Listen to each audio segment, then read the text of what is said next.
And right now it's time for that time when we talk to our special guest. Tonight our special guest is John Carr. John, at 61, is living the baby boomer dream, taking on the art of stand-up comedy. This man brought the house down at the recent Benny Awards, hence the special guest slot tonight. John Carr, welcome to The Beat Goes On. Thrilled to be here. Well, no, it's my thrill because you are, you are a stand-up comedian, and I laughed and I laughed and I just laughed. I was nearly on the floor laughing at your act. Wow, doesn't happen often that somebody can be so funny. So, John, I came straight up to you and I said, you have to come on The Beat Goes On and tell us how a young man like you at the age of, is it 55? No, I'm 61 now. 61, a young man like I just look 55. So what we want to know is how can a young man like you, 61 years old, become, well, it's only recently that you become a stand-up comic, is that right? Or have you been doing it for some time? Well, I've been doing it since 2009. Well, that's not very long ago, is it? But I had a little bit experience. I started like a long time ago in the 80s and 90s, and I lived in Whangamata for 10 years.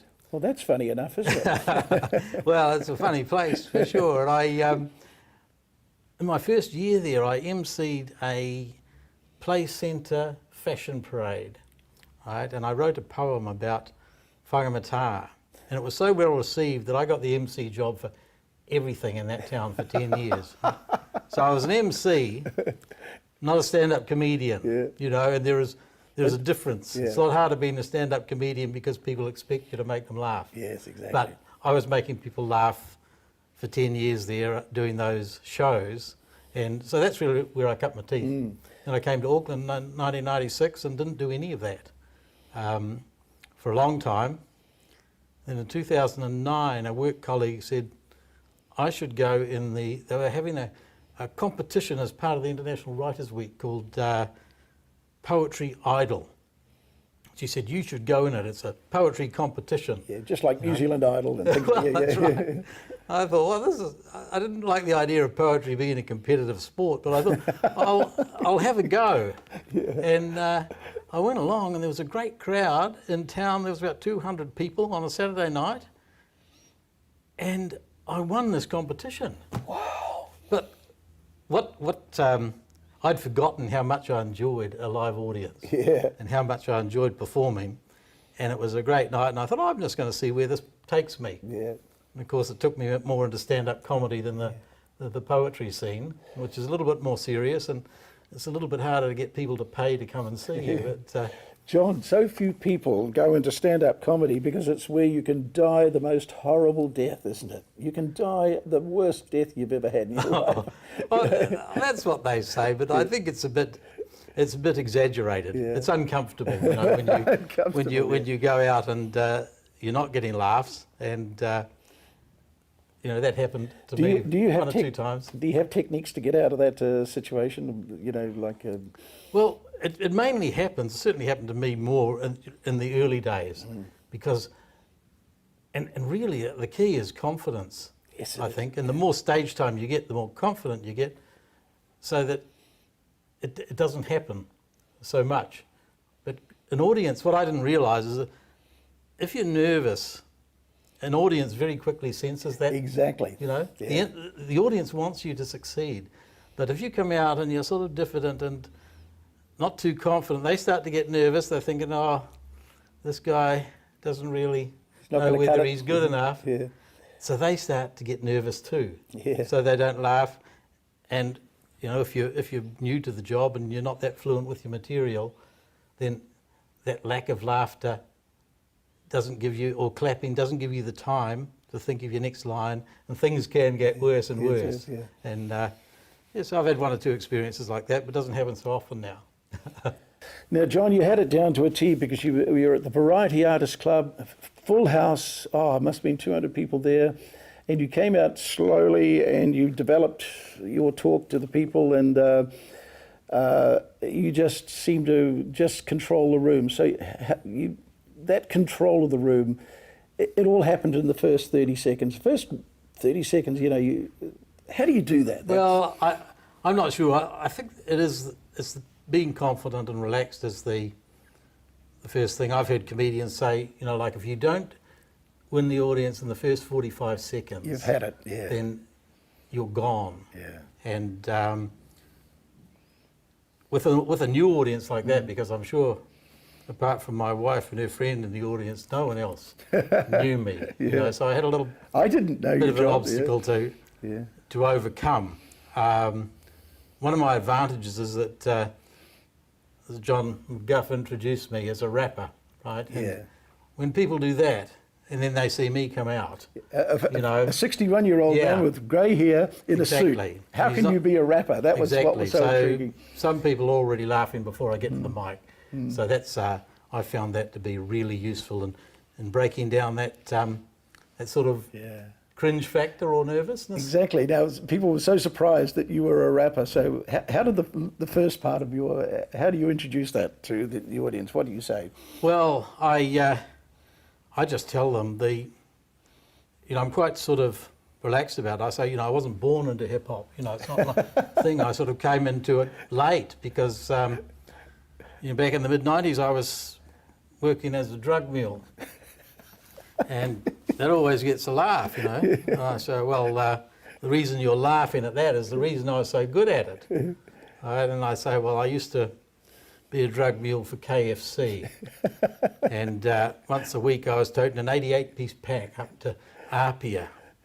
And the problem with Samoan customs was that if you try and come back the same day, they get nervous. I'd have to spend a bit of time up there every week. Started getting to know the locals, doing a bit of beatboxing for King Kapisi and Che Fu.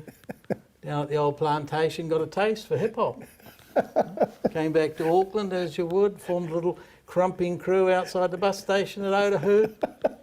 And now, it's my life.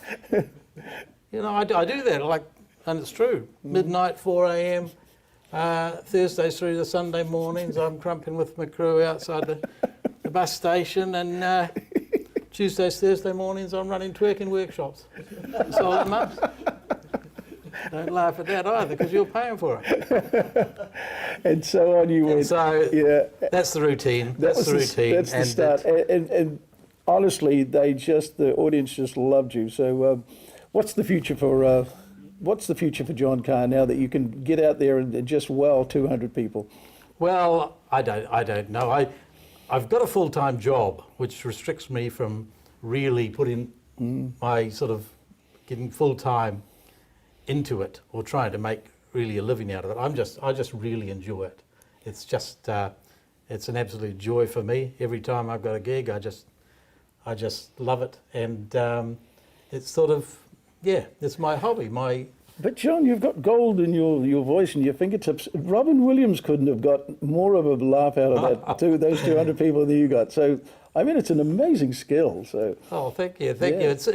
And that was a great audience, of course. It's not often I get an audience that is really my age. Yes. You know, so it's nice because, of course, you feel most comfortable, I suppose, in front of people who are similar age, similar experience. At the Classic, where I perform most of my sets, it's sort of more of a mixed audience, but certainly, I don't know, I suppose an average age of 30 or so. Would you change your show quite a little bit for our age audience to, say, a 30-year-old set? Not too much, because the kinds of things that I do work with younger people too, you know, the rap references and things. So what I do, I try and meet a broad audience. Sometimes there is stuff that works with older audiences that I wouldn't do at the Classic because they don't know the references. You know, there's a lot of people who, if I make a joke about Trevor Chappell at the Classic, they won't know. Not many people will know who Trevor Chappell is. Yeah. But people of my age, you know, he's writ large in their in their memory. So you've got to remember that as a comedian, because people are getting younger and younger, you know. Yeah, they're worrying. So, you know, now, John, when that audience is laughing, what are you getting out of it? What sort of feeling are you experiencing? I'm having a party, right? When you're getting that kind of laughter, it's hard to explain, but it's like surfing on a wave, isn't it? Well, I think it is. Yeah. You know, surfers My son's a surfer and living in Whangamata for 10 years. I know surfers, and there is something special about riding, surfing that's sort of goes beyond normal sort of happiness. You know, they use that word stoked. I'm stoked, you know, and I'm stoked on comedy. You know, I love it. Because you're getting you can't pretend to laugh, right? So the feedback that you're getting by laughter is really positive, and people can't make it up. They can't be polite. They don't laugh politely, right? They either laugh or they don't. So the feedback is unambiguous. I love that, and well, you slayed them, John. You just slayed them. So you must have been stoked. I was. What I do usually when I have a night like that, and that doesn't happen all the time, but a night like that, I go home, I have a party in my head. My wife's long gone to bed, and I just walk around sort of enjoying it. And so it is. Well, it is a sense of joy, really. Now, John, why I wanted you on the program, because this is a baby boomer chat show. You're a baby boomer. Yes. And we've always said about the beat goes on is all about the fact that once you pass 50, society has this written off and says it's all over. But look, I wanted to tell our baby boomer viewers that here's a man that wasn't always a stand-up comedian, but you've taken it on past the age of 50, really, haven't you? Oh, yes. And, well, it's a mountain that you've climbed and you've conquered it. So, wonderful. Oh, thank you very much. Yeah. But it is, I enjoy, well, I think stand-up comedy, well, it is mainly young people. I mean, people over 50 have a real advantage, not so much in getting themselves on mainstream TV, but in life and experience, and also in credibility. I watch a lot of young comedians, and they have difficulty in communicating to an older audience, because the audience sometimes doesn't sort of give them the credibility. You know, they're a young person. There's a certain skepticism that you haven't really lived the things you're talking about here sometimes. Whereas older people can get away with it. I'm not saying for a minute that all comedians talk about things that have actually happened. Now, John, before you go, where were you born in New Zealand, John? Give us a little bit of history of John Carr. I was born in Hastings. Hastings, you're a Hawke's Bay man. Hawke's Bay man, yes. I left Hastings to go to university at Massey University, 1971. And I went to Teachers College in Christchurch for a year after I got my degree. Headed off to Hamilton, Fraser High School in Hamilton. That's where I met my future wife, and 2 of our children were born in Hamilton. Stayed there for about 10 years. Then we went to Whangamata and spent 10 years there. You know, when the kids were young and growing up, and it seems like we spent, you know, the major part of our lives there. In actual fact, I've been in Auckland almost 20 years now, and it still feels like Whangamata was, you know, the time. And could you have ever imagined over there in Whangamata or Fraser College that one day you'd be at a swanky hotel in Auckland and you'd have the crowd just, eating out of your hand? The real highlight for me was to have John Rolls singing before me.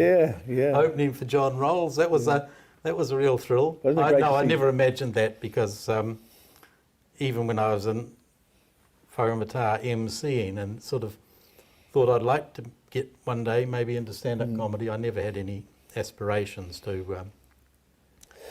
be performing. Now, John, if anybody's watching and they say, Gerard's been raving on about this wonderful comedian for a good 20 minutes now, we'd love to have him at our function. How easy is it to get hold of John Carr? Can we put a telephone number up for you? Oh, certainly. Certainly. What about a website? Have you got a website, John? I've got a website. And you can contact www.cartoons. Cartoons. Two R's. Yeah, that's right. I saw that. .co.nz, because I'm a cartoonist as well. But since I've got into stand-up comedy, I haven't updated my website, even though I still do a weekly cartoon, because it was quite cumbersome to do that, and now I have less time. So the website's still there, but you won't see any recent cartoons. Okay. And that phone number, John?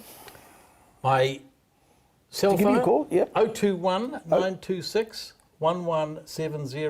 Wow, that's the funniest number in New Zealand. Well, that's the number at the moment. I lose cell phones fairly frequently. But, That's the one at the moment. That's the one to get me on, yeah. Excellent.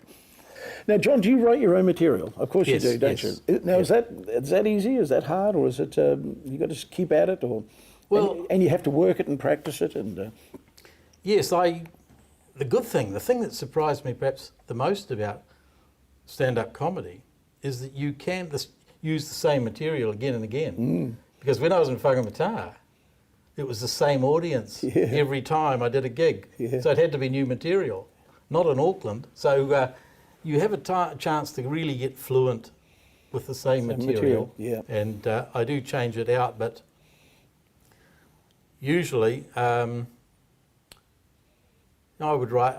I do write a lot of material that I never perform, because when you're getting paid to perform, I always think, well, these people are paid for me to make them laugh. I'm going to give them my best stuff, Yes. and the stuff that I know best is the stuff that I'm most comes fluent out with. first, So yeah. I find it quite hard.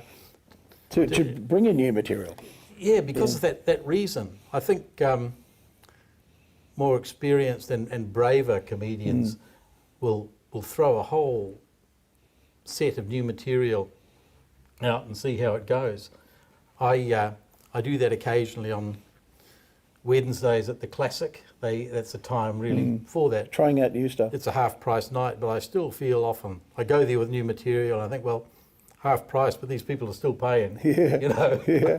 I've got to give them a show, and I'm not really 100% sure whether this is going to make them laugh. So, but I am a writer by trade now. I write for children mainly. So Now the Classic, John, you mentioned the Classic 2 or 3 times. A lot of people in New Zealand won't know where the Classic is, but we know where it is, at the top of not the top of Queen Street, but nearly up the top. it is just past the town hall, and it's the hub of live Comedy in New Zealand. In New Zealand, Yeah. run by a guy who does a huge amount for comedy, Scott Blanks, and that's the place where I perform most often. Yeah. And I hope you're watching, Scott. Give me a few more gigs. And yeah, that's a wonderful place to perform, and That's where you've honed your skills.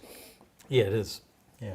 So it's your observations on life, isn't it? We've got to finish now, John, but are you a man that wants to tell, you've heard jokes, or your humour is mainly observing something and then telling people in a surprised manner what happened to you, sort of? Well, yeah, I am sort of anecdotal in my style. I tell stories. I've always written funny poems. And which people are- recognise what's happening to you. Well, that's right. Yeah, yeah. That's right. It's yeah. So and most of the stories that I tell start as true stories, Yeah. but most of them, with one exception, are embellished Yeah. quite a bit along the way. And of course, the more you tell them, the better they Better get, they because get, you yeah. find a way of making one line that advances the story a funny line, and so they tend to get richer along the way. But that's my style. It's anecdotal, really. John, you're a classic comedian, a classic stand-up comedian, and you were wonderful. Thank you very much. John, we have to finish. We've run out of time, but wow, you were good. Well, thank you very I much, salute Gerard. you. Thank Pleasure you, to John. be here. Thanks.